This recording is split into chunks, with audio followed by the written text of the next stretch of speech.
La chronique juridique, une présentation de Ratel, avocats et notaires, un cabinet reconnu pour la qualité de ses services, l'originalité de ses solutions préconisées et surtout le talent de ses plaideurs, et ce, depuis maintenant 50 ans. Chronique juridique avec les gens de chez Ratel, avocats et notaires. Au bout du fil ce matin, Maître Jean-François Lambert. Bon matin, Maître Lambert. Bonjour. Comment allez-vous? Très bien, très bien. On va parler de médiation ce matin, médiation civile et commerciale à l'heure de la COVID-19 ou après la COVID-19. Exactement. Je trouvais que c'était un sujet d'actualité, la médiation, parce que vous comprendrez que depuis le début, en fait la mi-mars, le système judiciaire fonctionne au ralenti. Donc, depuis plusieurs semaines, les dossiers en droit civil et droit commercial sont pratiquement tous suspendus, à l'exception des affaires urgentes. Donc, il y en a pas beaucoup. Alors, ce qui va faire en sorte que dès le retour progressif où les tribunaux vont revenir à la normale, il y aura probablement une congestion, là, et donc il y a plusieurs reports de dossiers qui ont été faits. À titre d'exemple, je vais vous donner des exemples à la division des petites créances. Tous les dossiers, les auditions depuis le 16 mars 2020 sont reportés. Donc, vous comprendrez peut-être au mois de mai ou au mois de juin, lorsque ça va reprendre, il va y avoir énormément de retard. Déjà qu'avant, il fallait s'armer de patience devant les tribunaux. Alors, après la COVID-19, on le devine, oui, ce sera quelque chose. Alors, la médiation, je vous explique en fait le Code de procédure civile, le nouveau code en 2016, lorsqu'on a reformulé le code, on nous indiquait des principes directeurs aux articles 1 à 7 pour nous indiquer, pour suggérer fortement aux parties de tenter de régler leur dossier à l'amiable. Donc, la médiation en est une façon de régler le dossier à l'amiable. Alors, vous comprendrez que il s'agit de la volonté des parties.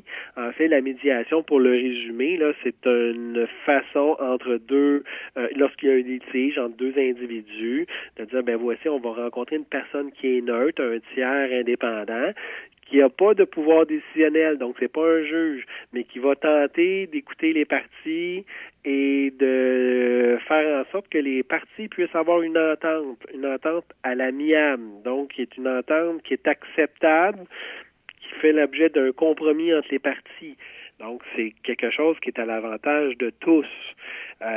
Essentiellement, en fait, pour vous mentionner, la médiation, un autre élément qui est important à comprendre, elle est confidentielle. Donc, lorsque les parties se rencontrent avec l'aide d'un médiateur, il y a une rencontre qui est faite et il y a une entente de confidentialité.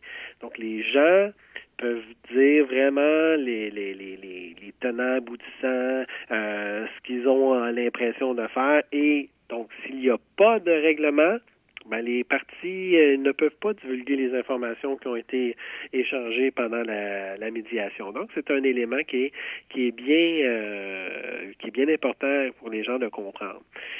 Évidemment aussi, il y a un tiers qui est neutre. Donc, il ne prend pas pour un ou pour l'autre, là. Et donc, il essaie de suggérer des choses. C'est à l'avantage, moi, je pense que la médiation est surtout, comme je vous dis, considérant les délais qui auront lieu pendant les prochains mois. C'est une façon rapide.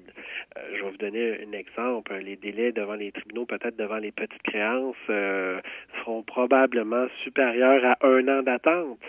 Donc, même dans les dossiers alors, une médiation, une fois que les gens ont la volonté, ça peut se faire en 2 semaines, 3 semaines. Plus rapide, plus abordable aussi, j'imagine.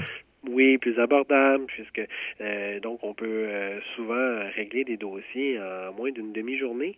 Donc, alors des fois, il y a des procès qui sont fixés pour 1 journée, 2 jours, 3 jours, 4 jours, alors que dans une demi-journée, on peut régler le tout. Donc, je vous incite les gens, en fait, lors du retour au système normal de la justice, d'y penser parce que vous allez avoir probablement des surprises en disant, bon, voici, j'attendais mon procès, je pensais avoir un procès en 2020, ah non, il sera reporté en 2021, peut-être en 2022. C'est des délais tout à fait, malheureusement, qui sont exceptionnels. Alors, cette médiation-là, donc, des fois, les gens pensent qu'en médiation, il y a un conflit, on ne pourra pas le régler. C'est étonnant, le nombre de dossiers qui se règlent en médiation. C'est un service que vous offrez? C'est un service que vous offrez, ça? Qui peut agir comme médiateur? Oui, effectivement. Quelques avocats de notre cabinet sont médiateurs, donc soit médiateurs civils et commercial ou médiateurs aux petites créances et même médiateurs en droit de la famille. Alors, c'est intéressant pour tous de pouvoir bénéficier là, de consulter pour voir si les dossiers sont pour eux en médiation. Parfait. Et pour vous joindre, à quel numéro? 450-759-5151. Maître Jean-François Lambert de chez Ratel, avocat et notaire. Merci beaucoup. Bonne semaine. Merci beaucoup. Au revoir. Au revoir. La chronique juridique vous a été présentée par Ratel, avocat et notaire. Conseiller, négociateur, plaideur, médiateur. Un seul appel pourrait vous éviter bien des soucis. 450-759-5151.